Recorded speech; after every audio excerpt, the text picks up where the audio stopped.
Greetings, denizens of the tri-state area. Jacob Weil here. And Blue Dragon 5. And Dragon, I know what we're going to do today. We're going to activate the Recap-inator and discuss my favorite cartoon, Phineas and Ferb. That's right, in honor of the 15th anniversary and in preparation for the upcoming revival, I'm guiding Blue Dragon 5 here through the series, experiencing his reactions, watching it for the first time, and reliving my summer memories through the years. Today's episodes are Druselsteinoween and Face Your Fear. That's right, 2 Halloween episodes in a row. It's kind of fun, isn't it, Dragon? Spooky. Spooky. Or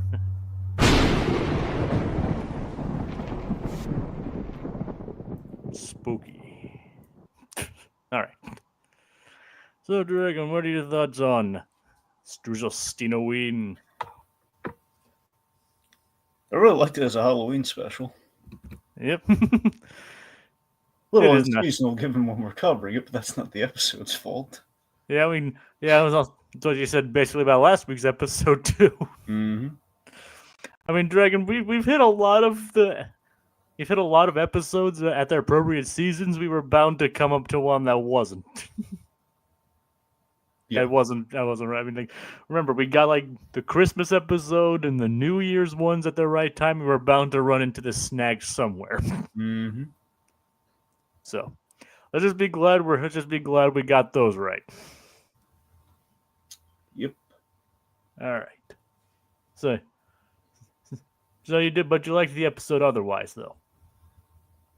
Yeah. All right. I can think of a couple good reasons as to why. Mm-hmm. But we'll get to that then. All right, so let's just start us off, shall we? All right. Yeah. I mean, I enjoyed this episode too. The episode begins at the Flynn Fletcher household. Lawrence is getting dressed in his costume, which is a gorilla. He's putting on his monkey suit for the episode. Must be going somewhere fancy. So yeah, I didn't forget it this time. Or were you not intending for me to do that? Well, I don't know. I mean, he said he put on his monkey suit. I did. Even though apes are not monkeys. Even though gorillas are not monkeys. Are you quite finished? Yes, I am. Okay. So, it's Halloween in Danville, and the boys, they're going to a castle party. Well, we don't know that yet. Candace is going to a castle party. Yep, just getting ready for her costume. Mm-hmm. Meanwhile, Lawrence is carving a pumpkin, and then basically they're staying behind to scare trick-or-treaters. Because they're cheap. As we find out at the end of the episode. Yeah.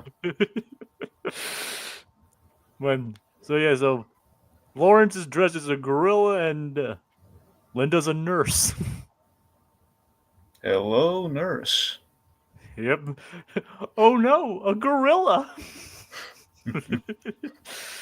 Oh boy. So Dragon, here's Major Monogram's costume is a name that you've had trouble remembering in the past. Can you remember it this time? Carmen Miranda. Yep, that's Carmen Miranda. You know, with the dress and the fruit on the head. Yeah. But who else is wearing a Carmen Miranda costume? Well, there's Carl, and it begs the question, who wore it better? That's the question, isn't it? Yep. So do you want to do it, Dragon? Yeah. Dang it, Carl. There we go. So, yeah, Carl. We don't know if he stole the costume, but let's just say, Dragon, who would be able to pull off the Carmen Miranda costume? Well, I'm going to say Carl Weiser, first and foremost. I think he absolutely could pull off the fruit hat. We always go to Carl. Also, Carl the Minion. If we had to take Carl Weezer off the table, Carl the Minion absolutely can pull off the Car Miranda. I mean, those are the ones we most go to. I mean, remember, we even do see a minion going, I'm a Chiquita banana. Mm-hmm. I mean, I don't know. Like, I mean, I can see those. I mean, we need to give Carl Weezer a break. We keep using Carl Weezer. Like I said, Carl the Minion. I mean, him too. We always go to the minions as well. Or the robot. All right, fine. Carl from Johnny Bravo could pull off the fruit hat. I mean, I could live with that. And then John Bell like, Carl, what is that on your head? It's like, Carl, were you bobbing? Carl, were you bobbing for fruit salad again? Carl, were you bobbing for fruit salad again? We need to get Jeff Bennett to say something like that for us. Well, I'm sure there are many other things we could have Jeff Bennett say, but sure. I know. But I can't think of anything else at the moment. Johnny, let's save your mama. Oh, God. Yeah. All right.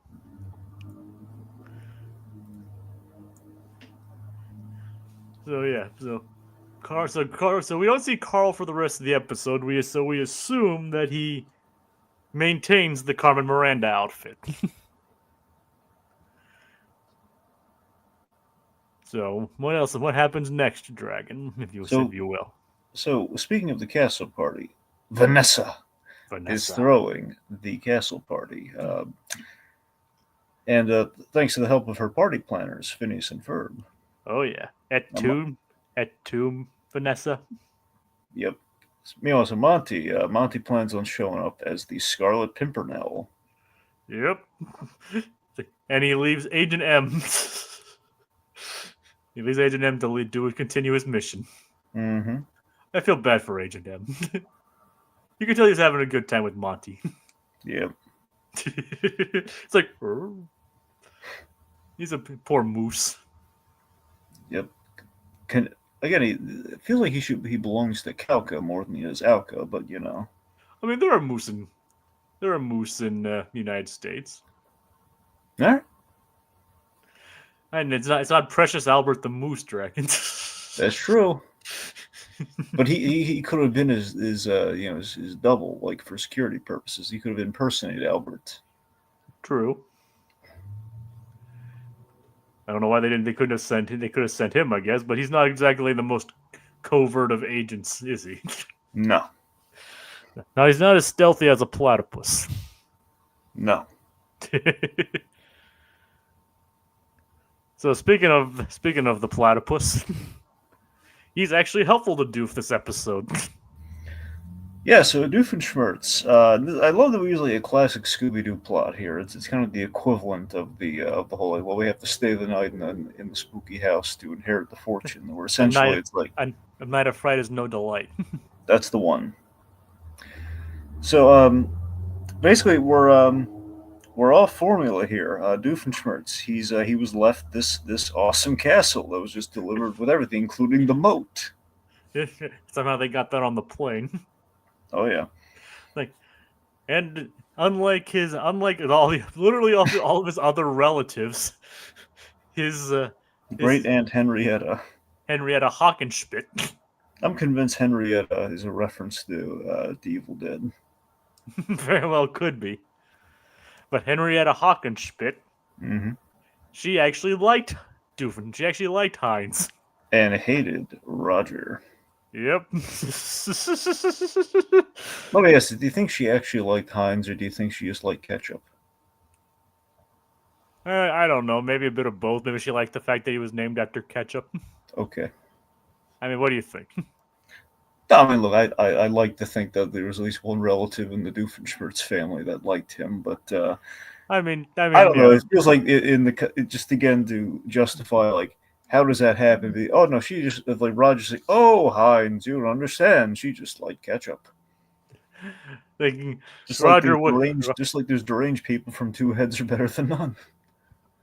But even then, he was not. Even then, she was nicer to him, which means something. Yep.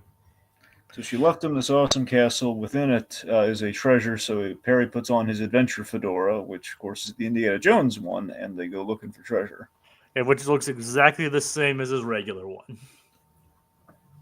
Jacob, I'll have you know there are a number of minute differences I don't have the time or the brain power to walk you through right now. It's like, yeah, whereas the band on the original one is black, this one is more onyx. Yes. There's the thread count, and there's anyway. Yes. Don't insult the viewer, Jacob. You're better than that. I'm sorry. Like, I apologize, folks. Yeah. See? All right. There I am. Yep. See? There I am again. Yep. I see every time you look in a mirror, that's looking back at you. I know. Dragon, don't scare me more than I already am. See, his obsession turned him into Irving. That's the message here, kids. Yes. He looked in a mirror one day and he says, "Oh, gee, I've watched too much Phineas and Ferb." Oh God. Well, I guess there are worse characters to turn into. That's true. You think you're gonna make the cut for the revival? I don't know. He hasn't been in the. We've only seen a cut. Only seen a trailer, and I didn't see Irving in it. Maybe it was a response to them not liking the podcast. It's like, well, we don't know. It's like we don't know what they think of the podcast. Well, if he doesn't show up, I don't think they like the podcast. we still need to remember what episode we did. We found the podcast Irving in. Because the only thing I can remember is him at the recording booth when Candace recorded the Fireside Girls manual. Right. I can't remember the actual podcast episode if there was one. Well, it's not a podcast episode, but like the one like a radio interview or something. Yeah. I mean, the only one I can think of is that when he's at like at the set when during Monster from the Id, but that's the closest thing I can think of. Anyway. So yeah, it's like so back at the entrance, Vanessa's go on. So Candace and Vanessa, they're at the Vanessa opens the gate, she welcomes the guest, and amongst the guests, basically a number of female guests are dressed like by dressed as vampire princesses or princesses or vampire queens. Vampire queens. Yes, which you know why that whole thing is a thing, right? Why is that a thing, Jacob? Dragon, I'm asking, do you legitimately know why? Do I know why she's dressed as a vampire queen? Yes. I don't know why she's dressed as she's goth. That's the only reason I know why. It's an allusion to the fact that Olivia Olson voices the character Marceline the Vampire Queen in Adventure Time. Oh, there you go. Yep. Right. So they alluded to that here. Cool. Yep. And so it's like so Candace came in dressed as the Vampire Queen, and so it's Stacy. I'm gonna go change. And a bunch of Stacy's dressed as the Pimpernel. Well, at first she's dressed as the Vampire Queen, but then later she comes in also dressed as the Pimpernels. It's like, oh, for crying out loud! Right. Poor Stacy. But Stacy is in this episode. Yes, she is. Is it? So do you want to take a moment to appreciate it? Yeah, that's what I was silent for. Yes. Let's take a moment.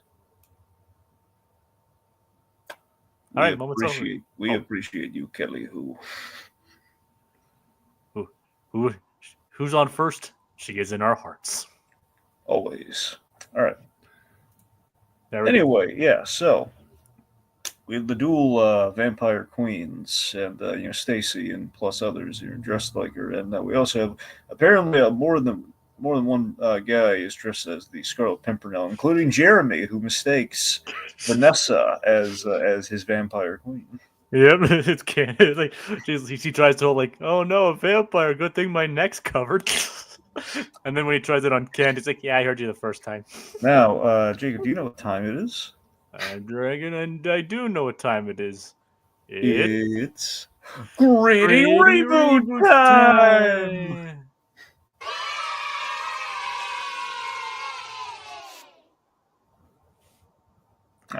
Yay!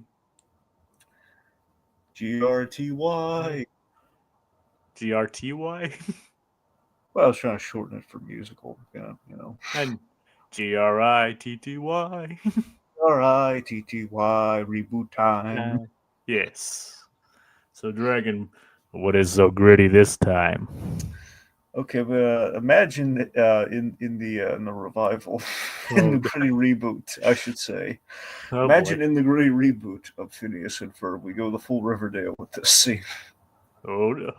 Oh, boy. Well, basically, you have the mistaken identity at the costume party, and Jeremy is he's making moves and making kissy face with Vanessa, and Candace is just it's like, oh, she's not having any. There's like a whole romance plot between we have like it's just this triangle. It's kind of like the Archie. It's like Riverdale with Archie and Jughead with Betty and Veronica, where it's like that moment where they did the swap that one time. You have like Jeremy and Monty, and it's this whole Oh, God.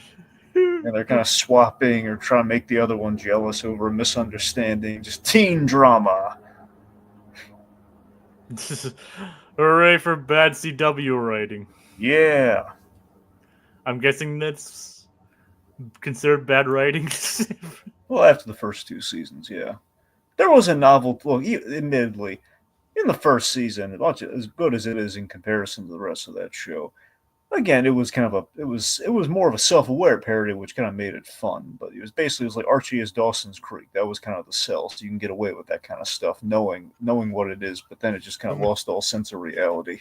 It started out as a parody, but then became a parody of itself. Exactly. Oh, boy. It basically lost like the tongue-in-cheek nature and just became what it was originally meant to parody. Yeah, pretty much. Dang. Sums it up. That pretty much it. That's it. All right, then. All right. Anyway. So yeah, I didn't didn't I tell you? So I guess I'm guessing getting ahead of myself. So what do you want? So what's next for you? Love in the Pursuit of the Treasure. We have an homage to the Gremlins movie. And which is The Chair. Yes, the chair. Well, he doesn't smash through the glass. He splats against the glass. Oh yeah, but it does turn around and he falls out though. And there's an alligator. And also, is it Simon the alligator? Or is it Susan the alligator? Right. Remember, that's technically also a callback. Yeah, I figured that. I was blanking on the name of the alligator, but remember we did have like the alligator before. Well, remember it was the two alligators on that secret island, on that island of his, on the Isle of Spleen. Mm-hmm. Where he's like, Susan and Susan, I named them after each other. Which I don't even know how that works, but... Well, first there's a Susan, and then he names the other Susan after that Susan. It's like, but which one is Susan? Moving on.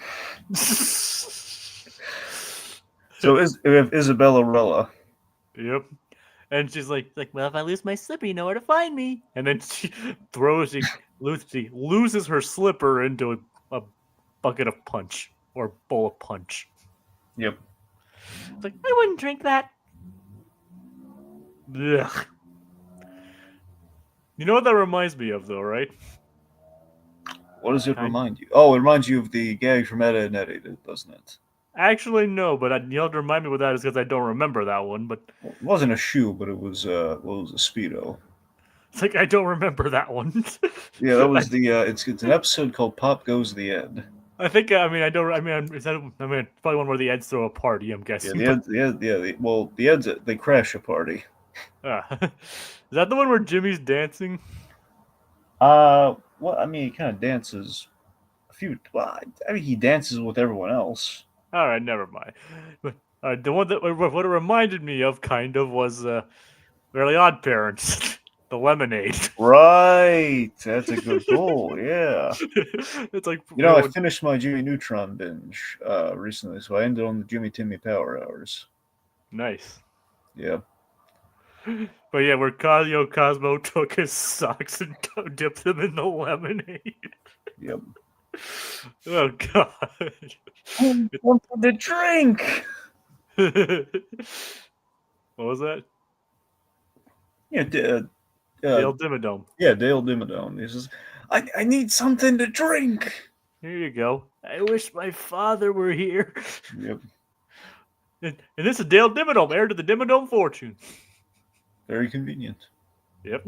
Dimsdale's actually a small town. Yeah, but it has a Dimmadome. And two Dimmadomes. Yep. Actually 3 if you count like the people and then the actual dome. All right.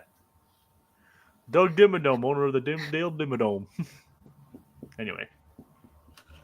But yeah, like I don't remember the Ed and Eddie thing. I mean, obviously I've seen. Well, I said, look, I mean, literally, you have actually like an actual foot, comparison. But I'm just saying the other one was. I'm saying in terms of like something like slingshotting into the punch. Okay, that's it. Somehow that's even grosser. Well, both. Oh, absolutely. I think Jimmy's the one who drinks it. Oh god. Yeah, that's the thing. Like, there's this guy where he has like the ladle full of the punch, and I think it's like Ed Speedo. Oh god. He's like something. It's like oh man. Oh god. Well, it's not surprising. I'll say that much. Yeah. Regardless, so Isabella, she actually kicks her shoe, her Cinderella slipper into the punch. Baljeet and Buford, they're in like the two-headed, not two-headed thing. Like Baljeet's like it's like a classic. It's like a horse costume. It's like a dragon, I think. Yeah, but I mean, it's like those classic horse costumes where one person's in the front, the other one's in the back. Oh yeah. But then in this case, it's a dragon. Like, we have the best costume here. And then I show up. Yeah, there you are. Yeah, there I am. Yep. Wearing a drawbridge costume. Yeah, wearing a castle with a drawbridge. Yeah, you predated the Jaden Smith look. I don't understand that reference. Okay, but recently when they did the Grammys this year, Jaden Smith, again, just being an example of Will Smith's bad parenting. I'm sorry to say, but he's a terrible parent. Will Smith's bad parenting of like the kid is just so mentally deranged. He just literally wore. It's it's a fancy event. It's the Grammys. It's an award show. His big fashion statement was he wore, no joke, a painted black castle on his head, as if he imagine you had a diagram of a castle that had a hole in there for the face, and you wore it on your head. And this was this year. It's not Halloween yet. This was not a costume affair. It was just like, yeah. So it was embarrassing for everyone. So it did remind me of that. The castle outfit with the hole in the face. So it's very reminiscent. All right then. At least his was at least Irving's was a whole costume. That's the benefit there. But then again, Irving's short though. Your animated counterpart's very short. And his drawbridge was down. Yeah, well, that's happened to you a couple times. Now that you've seen. Well, thank goodness. Otherwise, it'd be in therapy. Yeah, nobody's seen. Then there would have been a song like "Low Bridge, everybody down." Cave guy's underwear is brown. Oh. Yeah, and there's our Freakazoid reference, folks. Yep. And one I actually understood. Yep. Everybody down. Why is it? It's amazing that that's the only Freakazoid reference I understand. Well, it's the first episode. That's why. I know, but also surprisingly intelligent. I subscribe to the New Yorker. It's amazing to have like an erudite caveman. Also, remember, Batman's in the first episode of Freakazoid. He's like, this hero needs a city. This hero is on another network. And he's like, seriously, dude? Yep. Even I'm trying to beat up the guys for my opening. You're bugging me with this Joe Leahy. Stick to the Grey Ghost episode. Was Joe Leahy in that episode? Yeah, he's the announcer in the Grey Ghost. When Bruce Wayne's watching the Grey Ghost, that's Joe Leahy. Oh, nice. Yeah. I didn't actually. Well, remember, know. Tom Ruger's the producer on there. Of course, he brought Joe over. I mean, wasn't that episode before Freakazoid though? Well, yes, it was. Like I said, All right, fine. I guess he brought him over from there to there, but you see my point, though. I mean, I know Tom Ruger was involved in both of those. Yeah, I was just saying I haven't seen Grey Ghost in so long. I didn't know that Jolie was the announcer for Grey Ghost. You do remember who voiced the Grey Ghost, don't you? Yeah, Adam West. Good man. Okay. And Bruce Timm voiced the bomber. And not only voiced him, it was modeled after him. Yep. I remember Dragon. I'm not the Grey Ghost. And also without that episode, it wouldn't get like basically Adam West resurgence. Yeah. So, see, I know my stuff. Okay. That's one of the two. That must be that must be the other one thing one of the other two things you mentioned when we did Goofy movie. I said it because I thought it was funny. Tiki was putting you in a box. I thought it was funny to say he knows a thing or two, and that's not it's a Groucho thing. Anyway. I know. I'm just giving you a hard time back. Okay, anyway, so Isabella is making some punch for Tarantino. Ew. Yep.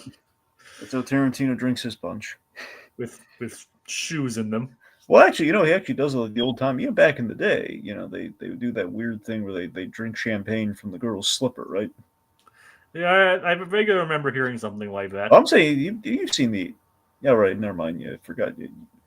You haven't seen Abbott Costello Meet the Invisible Man, have you? No. No. Yeah, there's a gag in there where they do the old slipper gag, where basically we do a funny version of it though, where Costello, he basically, he says, "Hey, let's pose for a picture," because they basically think Lou's a boxer. They tricked everyone to thinking he's a boxer because the Invisible Man's doing the boxing for him. I've seen like the plot synopsis and clips of it, but I've never actually watched it. Oh, I love it. I think it's great. I mean, I remember like James Rolfe thing, and that's probably his favorite one.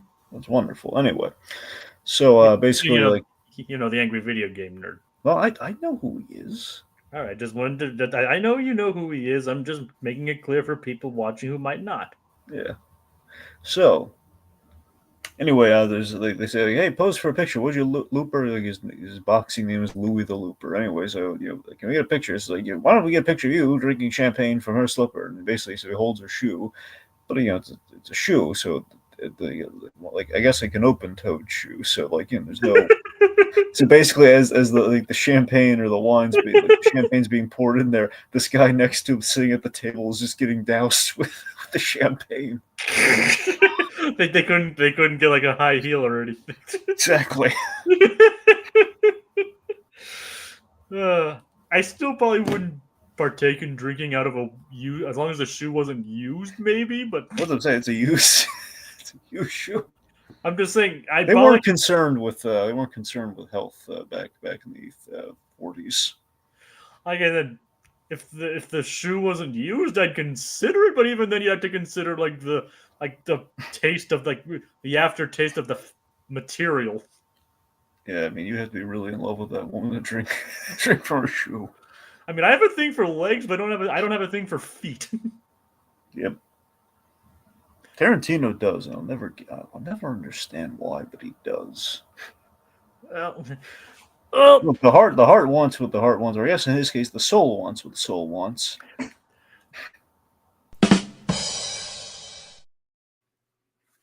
Thank you. You're welcome. All right. So, meanwhile, let's talk about the other. So, DJ Ferb, he is seething with jealousy. Well, what do you actually think of his DJ getup? Well, yeah, so it's like a nod to Deaf Mouse or something. Dead Mouse. Literally Dead Mouse, because the X's in the eyes. That's literally. All right. Well, point me in Dead Mouse. It's kind of like a parody, like the Dead Mouse kind of DJs. Yep, that's yeah. It's like I don't remember how it's spelled. I think it's like. Oh no, it's not spelled like mouse. It's spelled like mouse, like MAUS, isn't it? MAU5. Ah, that's stupid. DEADMAU5. I hate everything about that you just said right now. Well, you mean you don't like it when they substitute letters for numbers for words or letters? No, not like that. So you don't like a lot of Prince songs then? I mean, I love the one Prince song. I love the one where he's party man. I love that one where he's Joker's terrorizing the museum to Prince. What I'm just saying is a lot of his songs that are substituting like numbers for letters or things for words. I mean, Prince is like another one too. Like for a time, he had like what is it, like the snake on like crawling on a toothpick or something. He had like a symbol instead of a name. It was Yeah, the artist formerly known as Prince, that whole thing. and also relevant reference, Powerline. That's I to true. I to I. Technically, the song's official title is the letter I, the number 2, and the letter I. Well, that's fine though. That's cute. Like I to I, Yeah, but that's not fine. but not Dead Mouse, and it's a I'm just stylized saying. name. Yeah, It's still pronounced Dead Mouse. yeah. But as you're saying, like so, Ferb seething with jealousy. Honestly, he looks fine about it, but secretly seething with jealousy. Like he even sings a romantic song about it when he sees Vanessa and Monty dancing. Yeah. He put his jealousy aside to sing a good song for them. Mm-hmm. And we have the Lindana remix. Yep. Well, it's like not just it's also a bunch of other songs. Yeah, we have like the holograms and stuff like that. So it's an awesome. We have this awesome dance of the vampire queens and the Scarlet Pimpernels. Yep, it's very melodramatic. By the way, I do really appreciate we have the Scarlet Pimpernel in this. By the way, it is a good reference, yeah. oh yeah, And Monty pulls it off. that he does. It's a shame something's covering his hat, but you're right, he does pull it off. Oh, sorry, Dragon. You can see the other hats in this image. I guess. Well, technically, well, we see one. Well, we see one full hat in the image. Oh well. Yeah. Anyway, well, you get I the mean, idea. There's like multiple Pimpernels. yes, yeah. But and later, I literally like probably like one of my favorite gags, and which is one I referenced would be coming back. Remember, Uh-huh. was like when Monty and Vanessa accidentally bump into Major Monogram. It's like, is that my daughter? Is that my son? But my daughter, my sworn enemy? And then he goes up and who should be there but Stacy's? And she's like, we call back the yes, it's the the water and power or oh, hello, Mr. Water and Power guy. It's like, see, I told you that'd be referenced again. yeah, It's pretty nice, huh? it is. So Like, Stacy comes in for the rescue there, Yep. and then Monty makes an awesome swashbuckling exit. Except he lands into the moat. Well, at least she didn't see that part though, so it's fine. I'm glad you didn't see that. And again, I still love Monty. It's going to be such a Sophie's choice when it comes down to Monty and Ferb. Yep, you're rooting for who's your money on? Who are you rooting for, Monty or Ferb? I mean, look, at the end of the day, I want Ferb to get the girl, but I gotta be honest, I love Monty. I think Monty. Seth Green's got that charm for days. I just love seeing them together. So, I mean, right now I'm kind of like in the moment, I'm Team Monty all the way. But I mean, at the like for as overall, I'm Team Ferb. So you're kind of towing the line a little bit. Yes, I am. Yes, I am. All right. I know Ferb deserves her. I'm just saying, Monty though. Monty's good. Monty is good. He deserves a good girlfriend. Let me ask you: do they end up cloning Vanessa? Is that an option? Not in this season. Okay. I'm just saying it's a possibility it might happen in the future. All right. As in season 5, because I don't know anything about that. All right. Because remember, I did speak to Olivia Olson last year, and she did say that the first episode had a bit of a surprise in it. All right. So maybe there's something there. And remember, she's a writer for this season too. She's a writer for season 5, and presumably 6. So, well, assuming they don't fire her. Well, I'm certain they probably want. Can you imagine how awkward that would be? Like, yeah, Dragon, her dad's one of the main writers. That's of the what show. that's what I meant. Imagine how awkward that would be. Hey, honey. So it's not that you're not doing a good job, but there are a lot of layoffs, and we have to trim the fat. And honey, you're looking kind of chubby. It's like no, Dragon. They'd get one of the other employees, to fire her. Just like it's like SpongeBob and Pearl. That's exactly what I was referencing. Yep, Pearl, you're fired. Ah! But then secretly she wanted it the entire time. It's like Exactly, it all worked out. Yeah, I'm just saying. I don't think Vanessa. I don't think Olivia would be fired though. I think they have their minds to fire. Plus, they have to recast Vanessa if they fire her. Yep.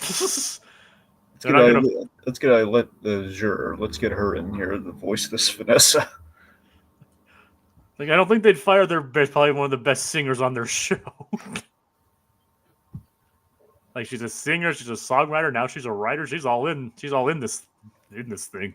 Anyway, Doofenshmirtz and Perry, they found the money. Doofenshmirtz is rich. Yep. But Jinx. Okay, unjinx. Okay. I said unjinx. You can talk now. All right.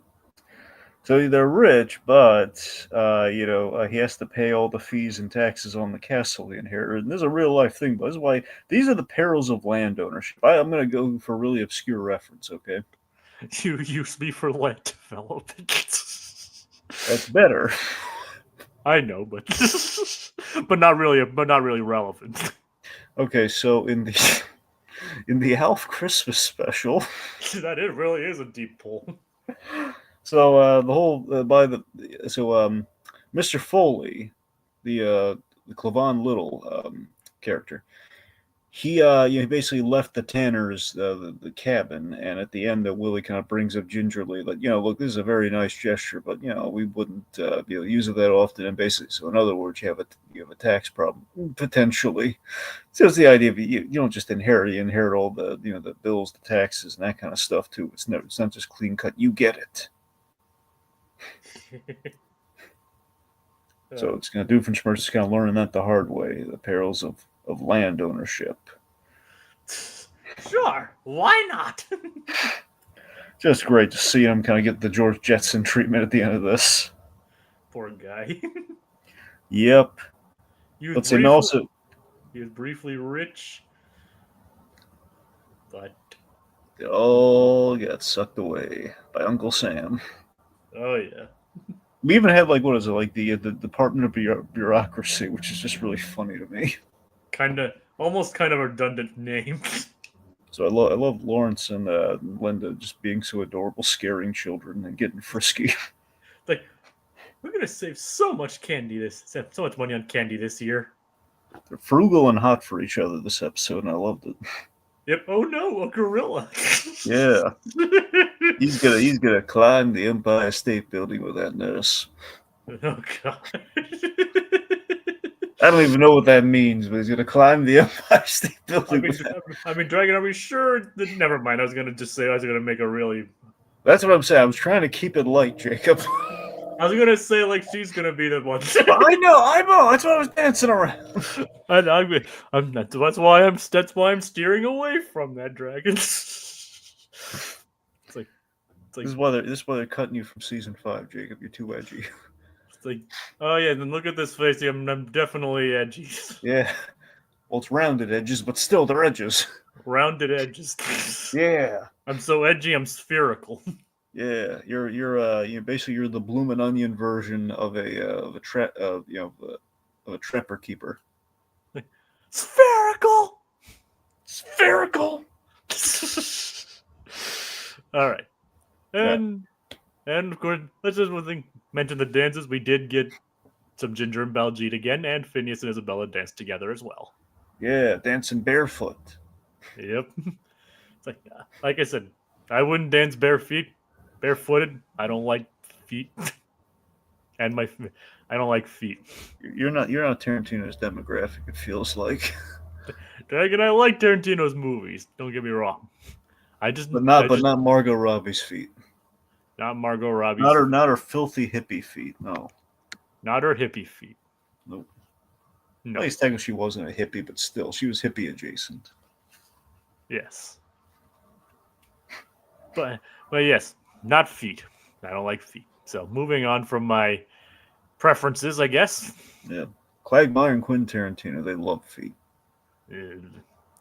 I like legs, not feet. I too like legs. Yeah. Yes. So. I also like what the legs are attached to. We're just gonna move on from there. I mean, Dragon, I do as well. Yeah. I also like their face, the personality, and all that stuff. Well, yeah. And all that good stuff. But all that jazz. Well, let's move on before we dig ourselves even deeper, shall we? All right. Or before I dig myself any deeper.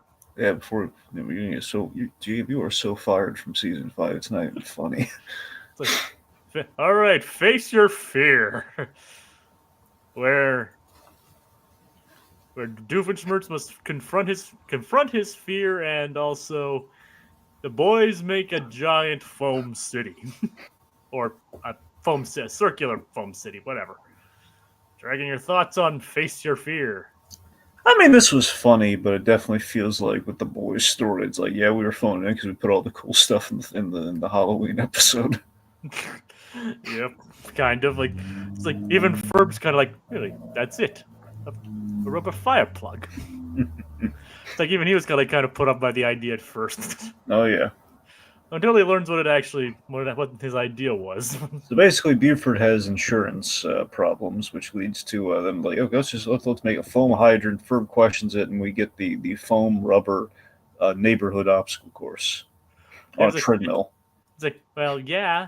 It's like, well, yeah, like attached to a rubber town. All right. I love okay, let's have one of the great jokes in the episode. All right. Yeah. The "Where's Perry" gag is really funny. It's like she's just like, what? Where's Perry? Like, what? What did you think I said? Nothing. It was too weird. One thing says he said you do realize the joke in this scene, right?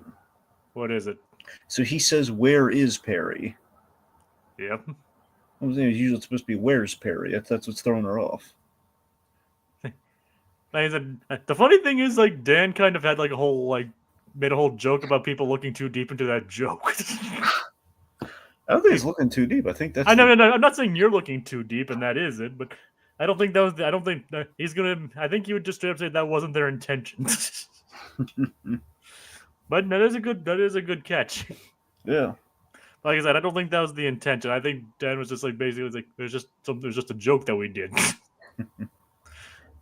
I need to find that video, but he brought it up on occasion. But anyways, so speaking of Perry, he's traveling by shower or by bathtub. Yep, it's so he's I love him driving the tub, by the way. Yep. I love like the hot tub at the intersection. Did you see who was driving it? Who was driving that hot tub? Peter the Panda. Oh, right. Peter the Panda with a couple women in there. I know. I saw the women. I guess my eyes were drawn to the women. I missed the panda. It's like you have to be dragons drawn to the women. Well, yeah. I'm not saying that's a bad thing, but yeah, he's so drawn to the women he didn't see the panda. Yep. Let's just say he wouldn't have survived in the Matrix. No. You get the reference to that one, right, Dragon? A little bit, yeah. The woman in the red dress. Right. Anyway, you didn't notice. You were distracted by the woman. You didn't notice the panda. Exactly. The panda driving the hot tub. Yep. I mean, honestly, Dragon, I'd rather drive the hot tub. I mean, my aunt and uncle had a hot tub. I don't know if they still do, but I would love to drive a hot tub. Just like, yeah, check me out. Going down the street, just chilling in my swimsuit, driving it along. Yeah. Dragon, you'd want to drive one of those, right? Well, yeah. And then what's the problem with what I was saying? Well, there's no problem with what you're saying. All right. Anyway, so what exactly is going on at Doofenshmirtz Evil Incorporated? Well, first of all, Matt Monogram has like this giant spider on him. Yep, it's like there's no giant spider on your head. Dang it, Carl. All right, so this will be a brief one. Dragon, do you think? Can you think of any other Carl that would let him know it's on his back? Okay, let's see. So, well, I know who wouldn't. I know Carlos would have fun with it. It's like you're all webbed out, Carlos. I think Carl Moss from King of the Hill would tell him. He's like, oh, look at that! You got a giant spider on your back. You don't even know what Carl Moss sounds like King of the Hill, do you? No, I knew it. I was looking at the Aqua Teen Hunger Force one when I said that. Oh no, Moss up top. I know, but I was just But saying. also, you know that Carl, the Aqua Teen Hunger Force, Carl probably would tell him too. So, all right. It's like, well, you have a spider on your back there. Great googly moogly. Very googly. So there's a giant spider on his back, and we never find out what happens. So for all we know, Monogram got bit and died of poison. Pretty much. Or died of venom, I should say. Yeah, he died watching the Tom Hardy movie. It's not a great way to go. It's not a great way to go when you realize, like, oh man, Reese and Wernick probably wrote a much better script, and this is what we're stuck with. Oh god, did you actually? Is their script actually available to read? Believe me, Jacob, I desperately wish it was. I wanted to read it. I looked for it. I could not find it. Well, if that rumored Seth Rogen one gets made, maybe you can get them to do it.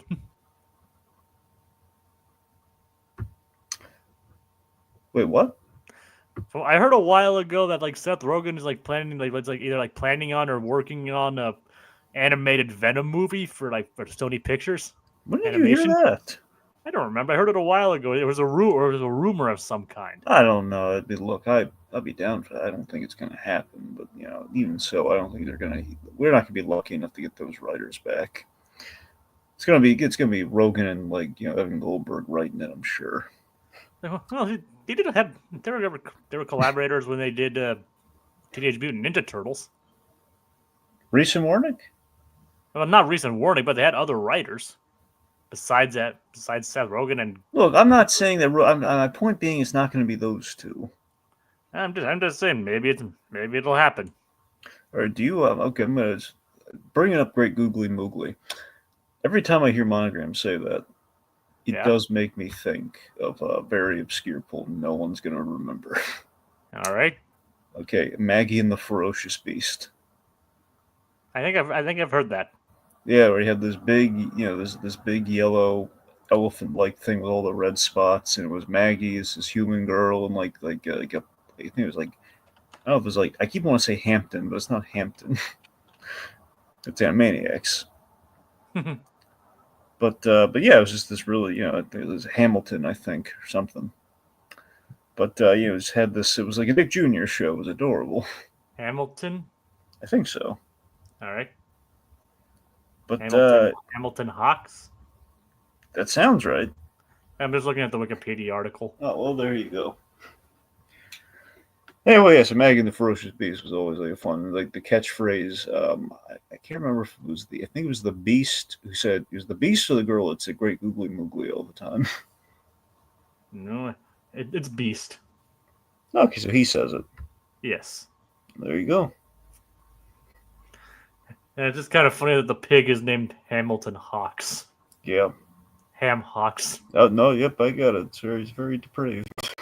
No, I'm just saying because we need to remember one of the essential episodes of Dexter's Lab you told me to watch was Ham Hocks and Arm Locks. I love that one. It is great, yeah. So cool. Like Dexter's just Jeff Bennett in rare form. And again, somehow the conversation got back to feet. Feet. Ham hocks is the joint between a pig's foot and a leg. Right. Somehow we got back to feet. Jacob, you've got problems with this feet. I think you're in denial about a feet obsession. I don't have a thing for feet, I Dragon. don't know. You say you like the legs, and what are the legs connected to? Feet. There But they're you also go. connected to thighs. Yeah, that's true. But And I have a more. I don't know. You keep going back to the ham hocks, my friend. Okay, let's drop the ham hocks. All right. No, we're gonna 86 the ham hocks over here. 86 them. Yes. Hey, drop them. Drop them. Yes. Anyway. Drop them down my friend's gullet. He wants the ham hocks. No. I don't Torture him, like but it's gonna be like I'm gonna make it even worse for him. Okay, it's like that. It's like the episode of Codename Kids Next Door. You know, with Grandma Stuffums, and she shows up and we have like the pig's feet. Is that the one with Guar in it? Guar? You know, the musical one. Well, that's a yes. I mean, look, there's a separate Grandma Stuffums episode that has the Guar. That's the one you're talking about. I'm talking about the original. But yes, you're right. That does happen. All right, because that's the grandma Stuffum. You know, it's like grandma the Stuffums, Grandma the Stuffums. I come to school to feed you kids. Yeah, she creates like the giant cheese sandwich monster. Slam witch. The slam witch. Yes. But yeah, up to the first appearance though of Grandma Stuffums, who by the way voiced by Great Elias. Yep, I remember.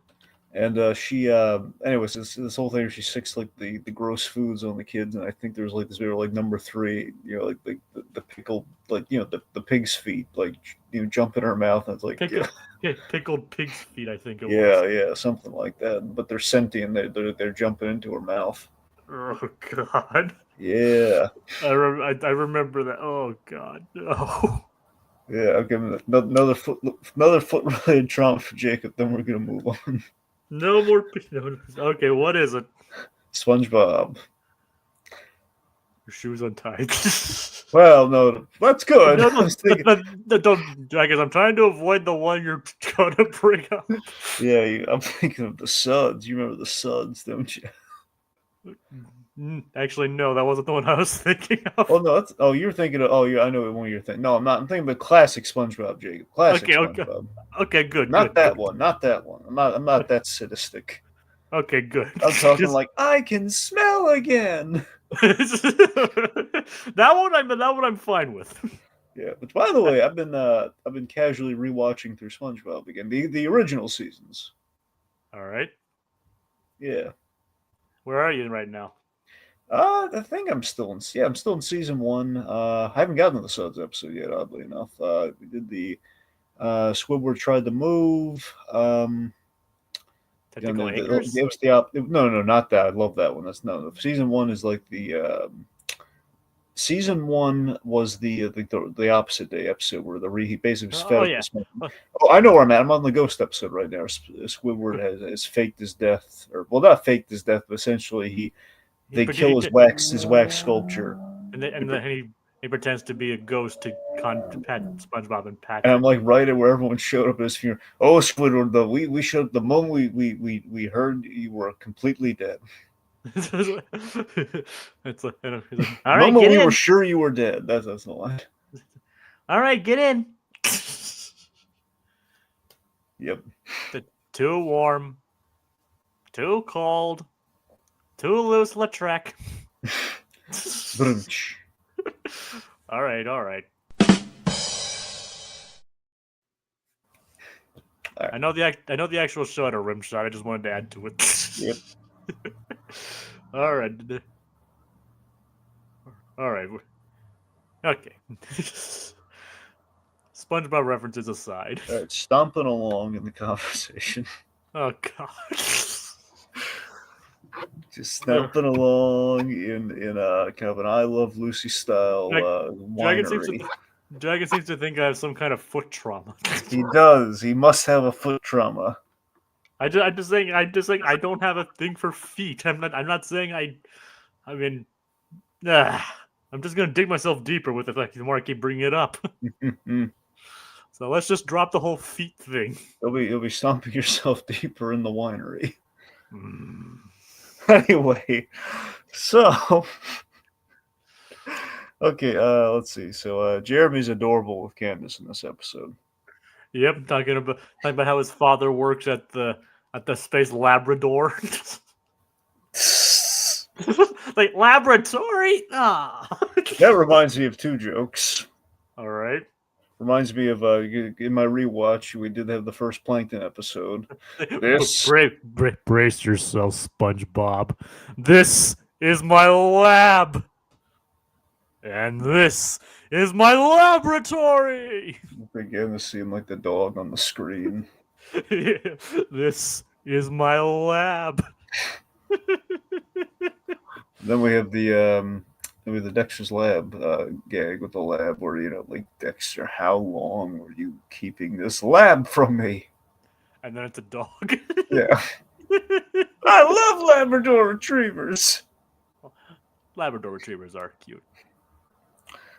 All right, so point being, Candace, Jeremy, Linda, and the risen Jeremy's father at the space lab. We finally learn his name, Jack. Yes. And we learned that Linda apparently has a history in astrophysics, which would explain where Phineas got his smarts from. Yep. Just like, I'd like to keep this a secret. All right. And apparently, it was adorable. Candace calling out the fact that she was like the Queen of Mars, which is really funny. Yep, it's like they even had rovers on Mars. They somehow went missing earlier this summer. It's like, hey, you wouldn't know anything about that, would you? No. Like, all right then, Your Highness. Who told you, Stacy? Oh, that's one of the cutest Jeremy moments I've seen. I gotta be honest. It is adorable. Yeah, like he makes up for it after like mistaking Vanessa for Candace in the last episode. Yeah, and plus there was like the whole deleted 7 minutes in heaven scene, so they really lucked out on that one. 7 minutes in heaven. Oh, God. Yep. All right. No, I'm not talking about the Daredevil episode. I know. All right, so Doofenshmirtz, he has a plot. Oh yeah. So his plot is to be, after watching an old movie about Night of the Fearless, which is actually a reference to a real life movie called Night of the Lupus, or Night of the Lepus, rather. Mm-hmm. Have you heard of Night of the Lepus, Dragon? What's the giant thing in that one? Rabbits. No, never heard of that one. Yes, it's literally literally evil rabbits. Mm. Was it just one rabbit, or is the whole threat that they multiply? I think it was multiple rabbits. Well, imagine being ground zero on that one. Yep. It's like, why is the Earth shaking? I thought it wasn't supposed to move until after the honeymoon. See, now I'm thinking of that scene from Nutty Professor 2, but we're just going to move on. From what? Nutty Professor 2. Ah, all right. I was remember that scene, don't you? I was referencing Aladdin and the King of Thieves. Oh, that's good. Like, because when like they're at the wedding and then like it starts shaking, like, and G like, I thought the Earth wasn't supposed to move until after the honeymoon. No, that's a good pull. Yep. Anyway. Anywho. Kelly. All right. All right, so Doofenshmirtz, inspired by a monster movie, he basically has like an enlarge-inator, but he wanted to test it on something. He wanted to test it on something because make a cute thing bigger, because he found that people would find that terrifying. Yes, so he ends up he hires this bat from a bat circus. Well, remember his first idea. Well, he tested it on his hat, which is like he turned like his 10-gallon hat into like a 2,000-gallon hat. And then like he said and then I'm going to genetically modify a rat so it could fly. Then I figured it'd be easier just to. Rat bit him. So I figured it'd be easier just to buy a bat. And thus he bought a stunt bat from a defunct bat circus. He arrived only to remember upon that moment that he had a mild fear of bats. Yeah, just like the Riddler from Batman Forever. Was the Riddler actually afraid of bats? Well, at the end of the movie, he was. Like, because I've never actually seen that movie. Wait, you haven't seen Batman Forever at all? No. Like, none of it? No. Oh, you should watch, especially given we lost Kilmer, man. You gotta watch that. I know. Like, I've only ever seen the Keaton ones.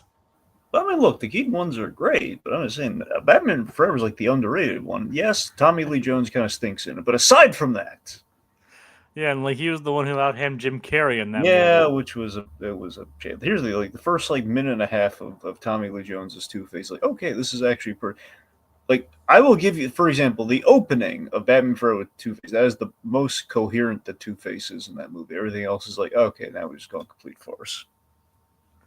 All right. And I heard Val Kilmer is actually a good Batman. Right? Yeah, no, I think so. Yeah, you gotta remember, Jake, I would attest that he was the closest thing at the time that we had to like getting a Conroy on screen. In terms of that movie is very much influenced by Batman the Animated Series. It's not super. It's not like one for one, obviously, but you can tell there's a lot of influence from Batman the Animated Series. That came out in '95. Batman the Animated Series is a thing. Schumacher, to his credit, did try and bring Batman the Animated Series to screen, but Warner Brothers. Well, sure, but what I'm saying is it was a mandate from Warner Brothers. I'm saying you get a sense that in Forever is a little natural. It was had he not done it surface level, I think it could have been really good. Like, for example, I think it was his nephew. His nephew suggested Mr. Freeze because of Batman the Animated Series, and that's why Mr. Freeze is in the movie. And you can tell he wanted to do something better with it, but Warner Brothers got in the way. Exactly. So there's a mandate, but it feels like if Schumacher actually sat with the material, or at least on his own arrived at the conclusion I should do Batman the Animated Series, who knows where we would have gone with it. But it is kind of a funny full circle thing because they made the series to be because of the Tim Burton Batman movies. And that's the thing, and you'll notice in Batman the Animated Series, they take a shot at Joel Schumacher for Batman Forever. Not for Batman Robin, but for Batman Forever. I don't remember that. So, in the Legends of the Dark Knight episode from the new Batman Adventures, there is a kid with long hair who's basically in front of I forget if they literally write Schumacher's in the background, but it's he's talking about what his vision of Batman is. There's the leather outfits and he has a car that drives up walls, and one of the kids is doing the Rashomon thing. He says, "Yeah, sure, Joel, whatever." It's walks on. So basically, yeah, sure, Joel. It is kind of funny though that later Arkham Knight would actually have you driving up walls, kind of. Yeah, no, that's the gig, yeah. But with a grappling hook. Well, yeah. So the point being, Batman Forever always lumped in with Batman and Robin, which is unfair because Batman Forever is a far superior movie to Batman and Robin, just not as it got overshadowed by the infamy of that movie and lumped into it. I mean, Joel Schumacher's not a bad director. No, of course not. He's great. I love Falling Down. He's wonderful.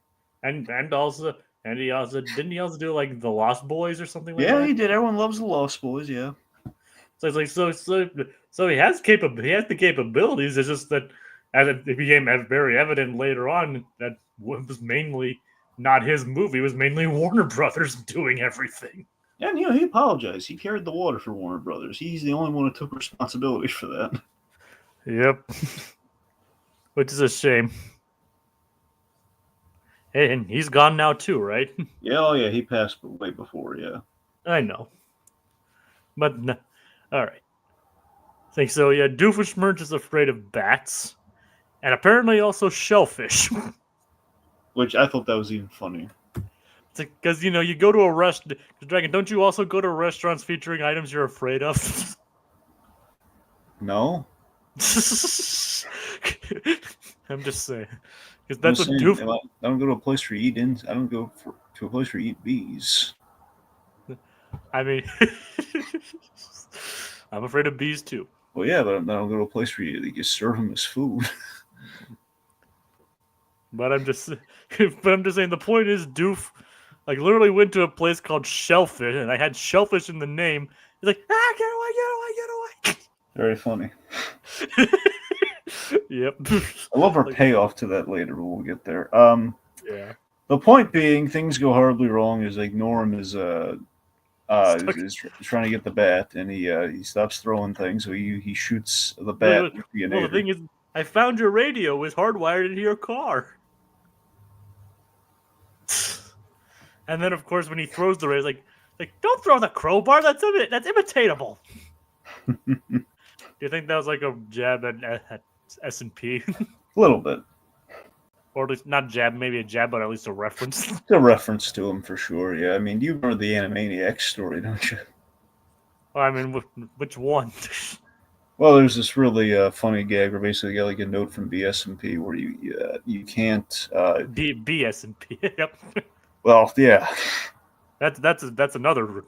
Yeah, like Yep. yeah. But as you were saying, We're basically I think it was like there's like this Dracula episode where it was this thing where basically they have to hit somebody, but they I think they have it's episode with Dracula and they have to hit Dracula with a bat or something. And like, basically, you are not a bat. No, but this is. there you go. It was Dracula. Yeah. So basically, he's I think it was Yakko was about to hit him with a bat, and this is too violent and imitatable because it's a bat. So what they did is they added wings on the bat, like a little smile, and either it was just wings or wings and a little smile on the bat, and that basically made it okay. So it's not imitatable anymore. Loophole. Yes. God bless them. God bless the animated loopholes. Yep. And Steven and having the power of Steven Spielberg on your team. Mm-hmm. I mean, because they wouldn't have be able to get away with nearly as much as they did if they didn't have him involved. No. No one wants to tell. Seriously, no one wants to tell Steven Spielberg no. It's like, we're not doing a full orchestra, Steven. We're doing a full orchestra. Okay, we're doing a full orchestra. And then that's basically how it went, right? Isn't that how it went? Like they wanted to do like a full orchestra, but they initially said no. But he fought back. Like, okay, we're doing a full orchestra. Pretty much. I mean, who wants to say no to Steven? No one wants to say no to Spielberg. Exactly. And he never let it go to his head either. True. So anyway, let's get back on topic, shall we? Okay. Anyway. So we have the bat phobia, which this also calls back another Batman Forever deep cut. By the way, when the bat gets enlarged. Oh god! It calls to mind the awesome deleted scene from Batman Forever. I forget which cut it's in. I know it's like a deleted scene, but there's like this extended cut that I don't know if it ever got a proper release or not. But it was a crucial scene. Bruce Wayne, he basically has this big epiphany at the low of lows of the movie, and basically it's a really cool way of like flashing back to the origin, but not literally like the origin. It's like the aftermath of the origin, and basically this was like the first time they ever did this sort of thing. This was like the first time we ever before BVS like did it proper. Well, sorry, BVS did it proper as well as Batman Begins. Batman Begins did a reimagining of it in a cool way. The famous Batman, he sees all the bats in the Batcave, right? Why do we get up, Master Bruce? All right. Anyway. So, why do we fall, Master Bruce? To get back up. Yep. Anyway, but so basically, we saw like we that was the first time we actually did like him falling into the Batcave, and he saw a bat. Again, something Batman Forever never gets credit for, by the way. Regardless, there was this thing where he imagined the first bat that he saw as like a giant practical bat costume, looked very much like Man-Bat, and it was really cool. So this kind of took me back to a little bit, just the giant bat, and the guy being freaked out by it. The funny thing is, I kind of would like to see a live action Man-Bat. Well, that's the thing; it's the closest you'll get to see it. I mean, like, if like one of the villains in the upcoming Batman movies should be Man-Bat. Nah. I mean, that was the first villain in Batman the Animated Series. Well, yeah. Maybe not chronologically, but in terms of production. Yeah. So, I'm just saying. I'm saying. And outside of like references and I think the arc, James Gunn Batman could go up against Man-Bat. I mean, that's what I'm saying. Well, Like, yeah, I thought you meant like- the Batman. I mean, in Brave and the Bold. Oh, Brave and the Bold. Yeah, I thought you meant the Pattinson Batman. Probably not that one. Yeah, okay. But like the James Gunn Batman, yeah, like one of the Yeah. like. So yeah, I think that one could actually work with the Man Bat, and you know, I don't think James Gunn's writing it, but you can know he'd be able to find a way to make it work. Now, Jacob? Who does this giant bat remind Doofenshmirtz and Vanessa of? Of Doofenshmirtz of Heinz's cousin Nartheliot, Yep, it's a fun random joke. who we actually get to see. Yeah. Meanwhile, the kids have the giant foam town treadmill. It's very bare bones in terms of what are the boys doing this week. a giant foam town where Yeah. they can skate in. Mm-hmm. It's like, Meanwhile, we have like the Irish Rover gag with Candace and yeah. you sent it's like, you sent a rover to Ireland. And apparently it's sending back good footage of leprechauns, rainbows, and apparently somebody in a house. Yeah. And then it's like, so you can really spy on anyone's backyard with this, huh? It's like, in 3, 2, 1. It's delayed until they're in like the mess hall. It's just like, I could use it. I could use the satellite to spy on my brothers. It's like, Adorable. I was wondering how long that would take. Mm. It's like, for once, she didn't immediately jump to the conclusion that she could use it to bust her brothers. God. Anyway, so basically, she's trying to get the satellite lined up and everything, and just waiting to get Linda back in the room. Yep.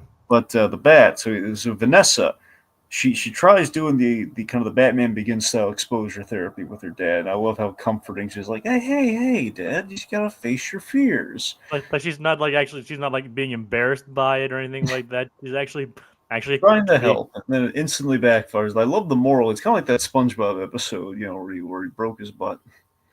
Where he became agoraphobic after breaking his butt. Yeah, it's like I'm not afraid of going outside anymore, but I'm terrified of gorillas now. It's okay, SpongeBob. So are we. It's like something I don't understand though. Why? What's a gorilla doing underwater in the first place?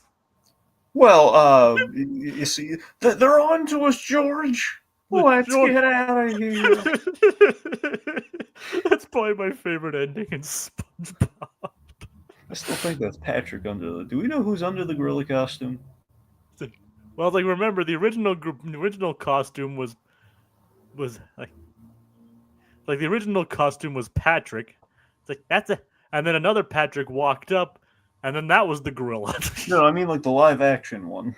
No, the live action gorilla, we never see the inside the live action gorilla. Oh, all right. Well, I think it's Bill Faberbaki as like it's Frank Welker's voice. Well, man, who do you think's in it though? I don't know who's in the suit. Okay. I've never known who is in the suit. I just know that Frank Welker does his voice. Okay. I just love how the ending just comes completely out of nowhere. George, and then to top it off, the people watching it on TV are just as confused as everyone else. Sorry. I mean, we're talking about SpongeBob here. Yeah.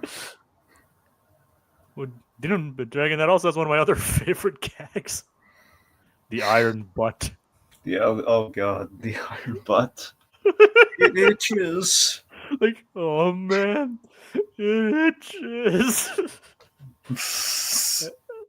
I would hate to have an itchy butt with that thing. Yeah. Oh god, the iron butt.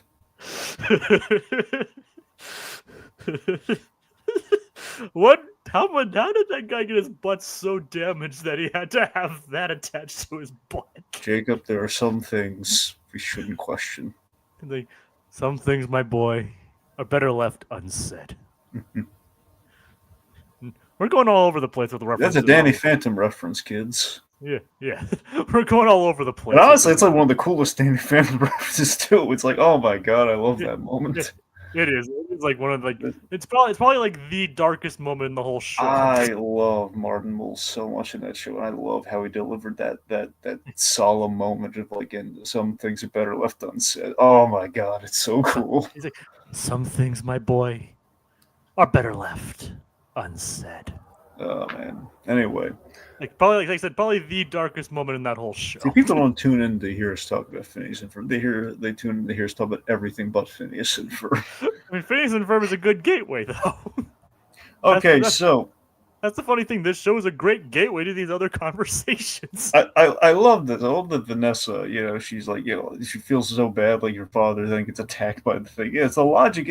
This is my kind of logic where, of course, it's going to attack him. It's going to be traumatizing. What were you thinking, Vanessa? This is a horrible idea. I mean, if it was still a small bat, that makes sense. But since it's a huge bat, and then it just grabs him again, takes him away, and starts flying away with him. So Perry's got to save him. And he goes far too. They go all the way to St. Louis. Yep, because it's circus bat. It goes through like the loops and everything, and also takes the giant treadmill loop. Yep. But the thing is, then we have like the cutest Linda bit I've ever seen. Yeah, like, hi boys. I know they can't hear me, but still, hi. Oh my god, so adorable. It is cute, yeah. All right, then we have like the old prospector joke. It's like Baljeet says, like, you sound like an angry prospector. What does that even mean? Like I stand by my metaphor. And then like, well, Bessie, we made it out west. We made it. Just a man and his donkey. And then it unrolls. I was like, dang it! Like, Bessie, we're heading west. Mm-hmm. What do you think of like Doofenshmirtz? Like, I forgot math. There goes social studies. Oh, they're back. Yep. All right. All right. That's the episode. Yep. A lot of fun this week. Probably I'd say Druselsteinoween is probably the high of the better. Wait. No, sorry. At the very end, we have like the whole. He falls in the shellfish place again. Like, oh, stop it! Just she's had enough of his foolishness. Go. Oh, stop it. Very funny. Yep, it is. Again, at least he didn't actually just like willingly go into that place this time. Yeah. Like, who knows? Maybe last time he was also trying exposure therapy, but then just like, no, it's shellfish, go away. It's possible. I mean, I don't think he has an allergy, but he's just afraid of it. Well, okay, real quick, before we just end things out. Yeah. It does remind me of this hilarious Abnett Costello gag from the Abnett Costello show. One of my favorite episodes. It's a very food-based episode. So it's my favorite. It's an episode called Hungry. Oh God. And there's this routine where basically they stop by Mr. Botchkaloop's, his little food stand, and he's basically he's the special of the days like spaghetti and meatballs, and apparently Luke Costello has this irrational fear of meatballs. So he shows he overreacts. He's like tearing everything, like meatballs. He's like taking his hat off. He's swatting it away. Like it's like essentially what you hear with Doofenshmirtz. But what if you saw it? And he spirals out of control. You can't make meatballs, and you can't make meatballs. And it's this whole thing of like, I can never get him to. He tries to explain the Botchkaloop because I think it's a sabotage. I think he's trying to sabotage my new business. Bud tries to explain. I can never get him to eat. He's allergic. He's a jerk. No. He's allergic. He's like allergic to him or something. He won't, but not actually allergic. I just can't get him to eat him. And there's this whole thing of like Botchkaloop demonstrating how basically all the parts of the meatball are like parts of like making a hamburger, like just bits of hamburger and pasta and everything. And then it has like, look at all these like little onions and like this and this, and he's like, oh, and he goes under the table, he pulls out meatballs to demonstrate. See, the meatball is made of other components of other good foods that you like, and it doesn't help. He just freaks out and like Oh, it's so funny. Like later on, there's like a callback gag in between segments where they're walking. He's like, "Oh, hey, Mr. Bodgegloop." Oh, like meatball. So he's upset at him for destroying everything. He basically throws the cash register at him. It's amazing that this show can bring us to Abbott and Costello as well. Well, that's a lot more understandable given the old comedy we go Doofenshmirtz so often. Yep. And that's it. You can tell these guys grew up with all sorts of things. I think Dennis Swami grew up in the 60s. Hey, but I hate that guy. That's a Robin Hood Men in Tights reference. Mm-hmm. Also, a good movie. Not Mel Brooks' best movie, but still better. It's still good. It's better than Dracula Dead and Loving It. Yeah. And also Spaceballs. I like it better than Spaceballs. All right, any closing thoughts, Dragon? No, we're all good. All right, so we thank you all for watching, and join us next week where the boys go on a search for the magic old-timey bathing suit that lives in the Himalayas. Good night, everybody.